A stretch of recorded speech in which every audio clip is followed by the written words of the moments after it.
사실만으로도 행복했습니다.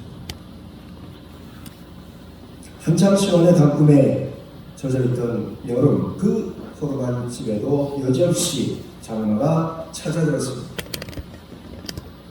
어느 날 남편이 직장에 나간 사이에 세찬 비가 한참을 퍼붓는가 싶더니 천장에서 그만 비가 새기 시작합니다.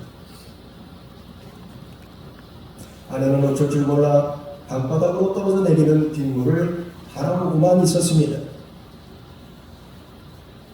그때 집에 있는 아내가 걱정이 된 남편이 전화를 했습니다.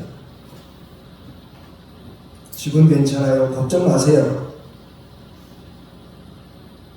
전화를 끊은 아내는 비를 맞으며 밖에서 일하고 있을 남편을 생각하며 눈물이 앞을 가렸습니다. 아내는 정신을 가다듬고는 천장을 유심히 바라보다가 부엌으로 달려갔습니다. 그리고는 세숫대야 냄비, 밥그릇 등을 들고 들어와 빗물이 떨어지는 곳에 하나하나 갖다 놓았습니다. 잠시 후 아내는 비가 새지 않는 구석으로 가서 예쁜 꽃 편지지에 남편에게 줄 편지를 쓰기 시작했습니다. 그날 여느 때보다 일찍 퇴근한 남편이 방문을 열었습니다. 아내는 활짝 웃는 얼굴로 남편을 맞이하면서 그 분홍빛 편지지를 건넸습니다. 거기에는 이렇게 적혀 있었습니다.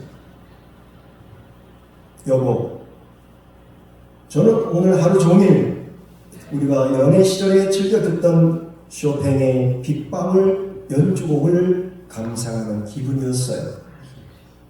잘 들어보세요. 그 첫 부분이 꼭 이렇지 않았나요? 그제서야 남편의 귀에도 빗방울의 연주 소리가 들려옵니다. 통통통, 탁탁탁, 퐁퐁퐁 아름답게 들려왔습니다. 아내를 꼭 안아주는 남편의 눈에는 어느새 눈물이 그렁거리기 시작했습니다.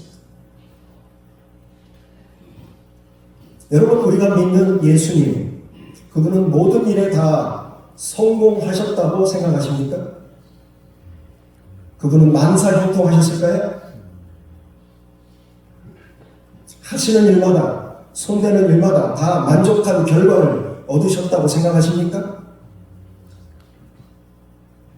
그렇지 않습니다. 오늘 본문을 보십시오. 20절을 보세요. 20절을 같이 읽습니다. 자, 시작. 예수께서 권능을 가장 많이 하신 분들이 회개하지 아니하고 그때에 사망하시되 권능을 가장 많이 행하신 고을들이 회개하지 아니하므로 주님께서 심혈을 기울여 사역하셨던 고라신과 베세다 지역, 당신께서 베푸시는 기적을 두 눈으로 다 보고도 당신께서 전해주시는 그 천국 복음을 그 최고의 설교자가 하는 그 설교를 다 듣고도 도무지 변하지 않는 그 강팍한 모습을 보시면서 주님은 한탄하십니다.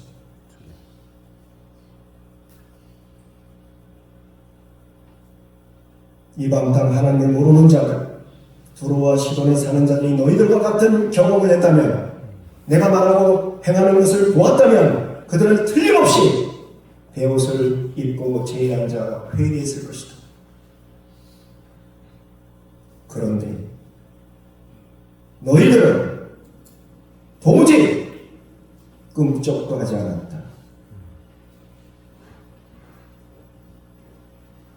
또한 주님께서 그곳에 거주하시면서 오랜 시간 공들여 목회하셨던 가버나움 지역, 주님은 그들의 마음이 조금도 열리지 않는 것을 보시며 안타까워하십니다. 음란과 방탕으로 멸망해버리고만 소돔에 사는 자들이 너희들이 보고 들은 것을 동일하게 경험했다면 그들은 분명 회개하고 용서받아 그 성이 오늘날까지 보존되었을 것이다.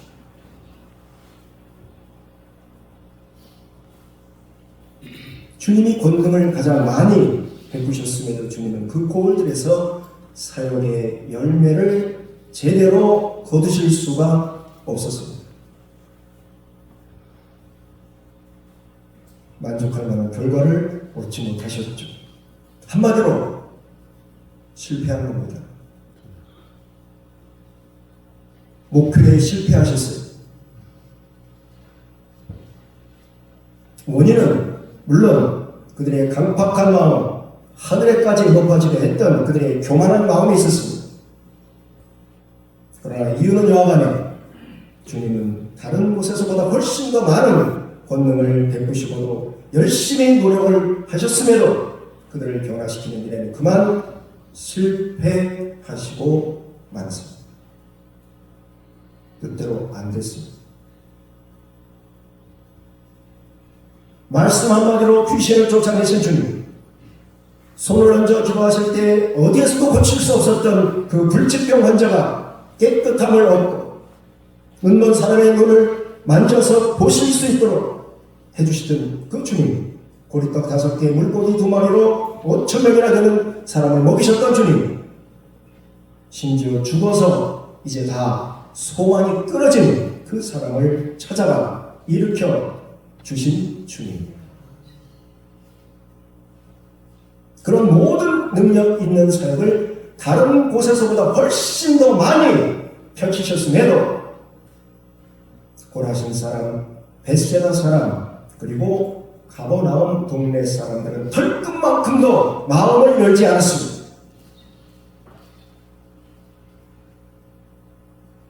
너무도 냉담했습니다. 예수님께서 전하신 하나님 나라에 관한 말씀을 그들은 전혀 들으려 하지 않았습니다.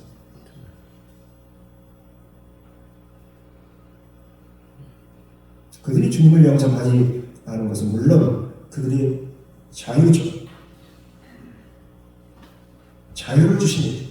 믿을 수 있는 자유, 믿지 않을 자유. 예수 믿고 안 믿고는 전적으로 복음을 듣는 사람 자신에게 달린 것입니다. 주님은 말씀을 전하실 분 강요하지 않으십니다. 주님은 인격적이십니다. 강요하지 않으세요.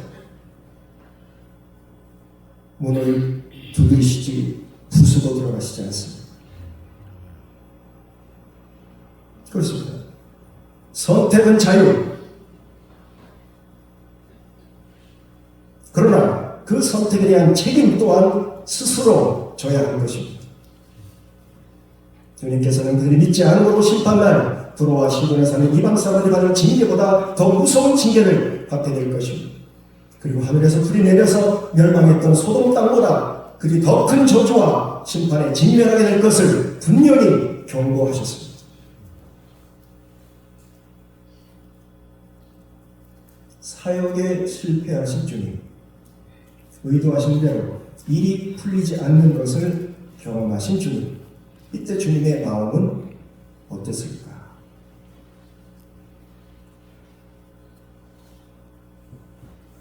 그 어느 것보다 마음을 기울여 일하셨던 곳이며 기대 밖의 결과가 나오는 걸 보시면 주님은 분명 실망하실 수밖에 없었을 겁니다. 안타까운 심정이셨을 겁니다. 특별히 가버나움, 이곳은 주님께서 오래 그곳에 사시면서 사역하셨던 곳이었기에 그곳 사람들에 대한 그 실망, 그 배신감은 더욱 컸을 것입니다. 아마 큰 충격을 받으셨을지 모르죠. 이럴 수가. 그런데 그러한 일이 일어난 직후에 우리 주님께서 보여주신 반응을 보면서 조금은 의아한 생각을 하지 않을 수 없습니다. 25절 말씀을 읽습니다. 자, 25절 같이 읽습니다. 자, 시작. 그때 예수께서 나를 천지에 주신 아버지여 이것을 지으고 숨기는 자에게는 숨기시고 어린아이들에게는 나타내심을 감사하라. 좀 이상하지 않습니까?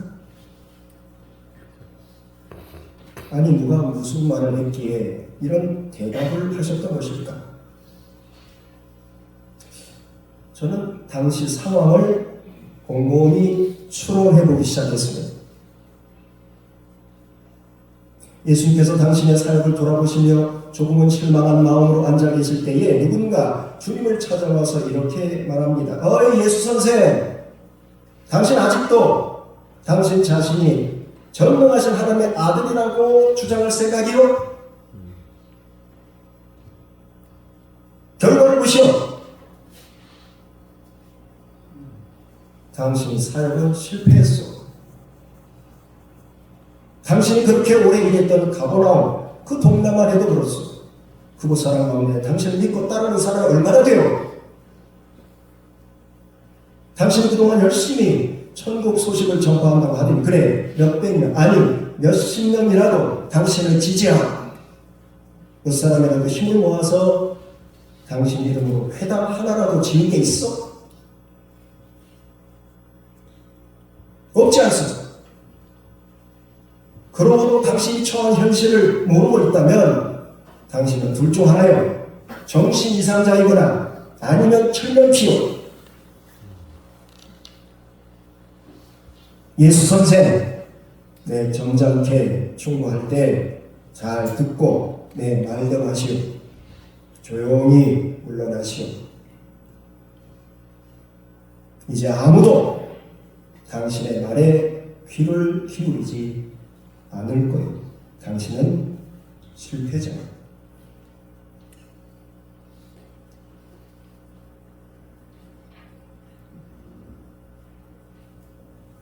다시 25절을 읽어봅니다. 그때 이 말씀을 들으신 때에 대답하여 가라사대 천지의 주제이신 아버지여 이것을 지혜롭고 슬기 있는 자들에게는 숨기시고 어린 아이들에게는 나타내심을 감사하나이다. 아니, 지금이 어떤 상황인데 감사라는 말이 나오나? 그야말로 밥짓다 죽을 쓴 상황인데 어떻게 감사라는 말이 나올 수 있는가? 사람들의 비웃는 모습을 다 보고 있으면서 어떻게 그 입에서 감사가 나오나?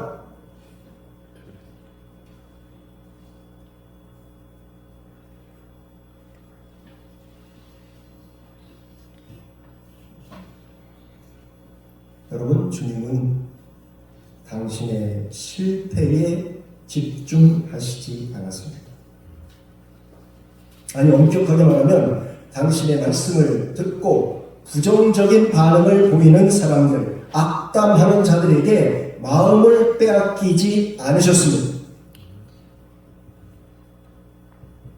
대신 주님의 말씀을 어린아이 같은 심령으로 받아들이는 그 몇몇 사람들, 그 몇 안 되지만 예수 그리스도의 주되심과 그가 하나님의 아들이심을 인정하고 아무것도 의심하지 않은 채 주님을 믿고 따르는 바로 그 적은 무리에게 주님은 주목하시고 그들에게 당신의 눈길을 주고 계셨던 것입니다.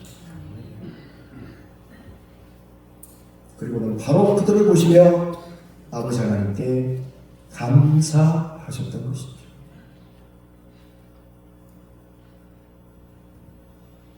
여러분, 미국에 체류하다 오신 분 여기 계실 줄 압니다. 저도 미국에서 공부할 때에 미국 시골 몬태나라는 미국 북서쪽 캐나다 국경 바로 밑에 있는 그 블랙 마운틴이라는 그 산골에 있는 학교에서 거기는 공부밖에 할 게 없어요. 아무것도 없습니다. 편의시설이 아무것도 없어요. 오로지 공부에만 딱 집중하는 아주 좋은 환경입니다. 제가 어느 날 왜 그날따라 사탕이 먹고 싶은지 사탕을 사기 위해서 1시간 가까이 거기 있는 가게를 찾아간 기억이 납니다. 다리가 아프더라고요. 1시간 걸은 적이 없었거든요. 생전. 근데 거기 가서 처음 미국에서 사탕 사러.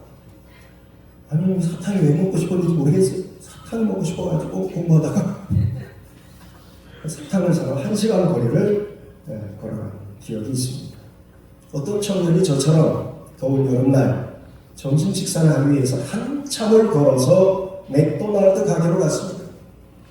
자, 햄버거 하나를 사서 밖으로 나와 나무 그늘이 드리워진 그 야외 벤치에 앉아 한입 덥석 베어물고 있는데 차 한 대가 가게 앞에 스르르 멈춰서더니 한 여자가 내려서 햄버거를 사서는 그 자동차 안에 있는 남자에게 가져다 주는 겁니다.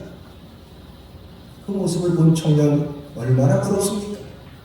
야, 나도 옆에서 챙겨주는 비서가 있어서 저렇게 자동차 안에서 햄버거를 편히 먹을 수 있다면 얼마나 좋을까? 그런데 자동차 안에서 햄버거를 먹고 있던 그 남자 또한 벤치에 앉아 햄버거를 먹는 청년을 부러운 시선으로 바라보고 있었습니다. 나도 저 청년처럼 다리가 건강해서 햄버거를 사 먹으러 집에서 여기까지 내 다리로 걸어올 수 있다면, 그리고 벤치에 앉아서 맑은 공기를 마시면서 저렇게 맛있게 점심을 먹을 수 있다면 얼마나 좋을까. 그 자동차 안에 있던 청년은 다리를 쓰지 못하는 사람이었습니다. 이처럼 자기에게 없는 것, 자신이 하지 못하는 것만을 생각하면서 다른 사람과 비교하며 인생을 사는 사람, 불행할 수밖에 없습니다. 이런 사람은 자신에게 있는 것을 보지 못하고 항상 어린아이처럼 남의 손에 들려있는 장난감을 부러운 눈으로 바라보면서 불행한 인생을 살게 됩니다. 자, 소형차를 탈 때는 중형차 타는 사람이 부럽죠. 중형차를 타면 대형차가 눈에 들어옵니다. 대형차를 타면 만족할까? 아니요. 수억을 호가하는 고급 외제차가 눈에 띄기 시작합니다. 야, 저런 멋진 차를 타는 사람은 얼마나 좋을까? 욕심은 끝이 없고 감사하는 마음은 전혀 생기지 않는 것이죠. 열심히 돈을 모아서 드디어 아파트를 장만했습니다. 야, 꿈에 그리던 아파트 이쁘죠. 이사한 지 얼마 안 되어서 친한 친구가 초대를 했습니다. 가보니 강남 넓은 평수의 고급 아파트, 제일 싼 게 35개. 집에 돌아와서 그동안 잘 살던 그 집이 왜 이렇게 초라해 보이는 것일까? 비교의식으로 열등감을 갖습니다. 왜 저 집은 저렇게 잘 살까? 왜 저 교회는 저렇게 잘 될까? 왜 저 집 자식들은 저렇게 잘 나가나? 왜 저 집 밭은 작물이 크고 싱싱할까? 우리 집은 다 말라가는데 나는 왜 늘 이 모양의 꼴일까? 상대적 빈곤감으로 늘 마음이 편치 않습니다. 불행한 인생입니다. 오늘 본문을 통해서 우리 주님께서 우리에게 말씀하십니다. 뭔가 열심히 한다고 했는데 실패하고 말았느냐? 나름대로 열심히 일했는데 의도한 것과는 상관없이 엉뚱한 방향으로 흘러가느냐? 나름대로 성심껏 일했는데 결과가 심통치 않으냐? 사람들의 반응이 영 시원치 않냐? 그래서 마음에 실망이 되느냐?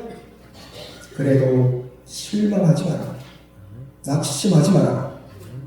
아니, 그럴 때일수록 감사하라.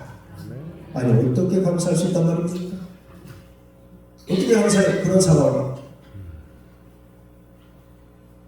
아직 움직일 수 있는 몸이 있으니 감사하는 것입니다. 내가 할 수 있는 일이 남아있으니 감사하는 것입니다. 내가 하는 일에 그래도 호의적인 반응을 보이고 지원하고 격려해주는 사람이 있으니 감사하는 것입니다. 비록 여기에서는 실패했지만 다른 곳에서 다시 한번 시도해볼 수 있는 기회가 있으니 감사하는 것입니다. 지금 하는 일이 비록 실패했다 하더라도 다시 일어나서 성공할 수 있는 가능성이 남아있으니 감사하는 것입니다. 무엇보다 살아계신 하나님께서, 부활하신 영광의 주님께서 나와 함께 하시며 새 힘을 부어주시니 감사한 것입니다. 주님의 감사는 모든 일의 성공에서 드리는 감사가 아니라 내가 하는 작은 일을 보면서 내가 할 수 있는 그 조그만 일을 보면서 드리는 감사입니다. 예수님의 감사는 모든 사람이 다 자기를 지지하고 자기를 좋아해서 드리는 감사가 아니라 자신과 함께하는 몇몇 사람을 보면서 그들이 여전히 자기 곁에 있음을 보면서 드리는 감사입니다. 우리 주님의 감사는 모든 일이 다 뜻대로 된 것은 아니지만 그래서 아쉬운 마음이 들기도 하지만 자신이 성취한 그 작은 일을 보면서 그 일을 성취케 하신 하나님의 은혜에 감사한 마음으로 드리는 감사입니다. 여러분 모두가 우리 주님께서 감사하셨던 것처럼 그렇게 어떤 상황에서도 심지어 실패한 상황 가운데서도 감사의 조건을 발견하고 그래서 감사할 수 있는 감사의 사람들이 다 되시기를 주의 이름으로 축원합니다. 여러분 십자가에 달리신 우리 주님 발과 벗겨진 채 들러선 사람들의 비웃음과 비난의 소리를 들으시고 나무에 매달려 계신 주님 가시관을 통해 흘러내리는 피가 얼굴을 덮습니다. 손과 발에 못이 박혀 형언할 수 없는 고통에 몸부림칠 수밖에 없습니다.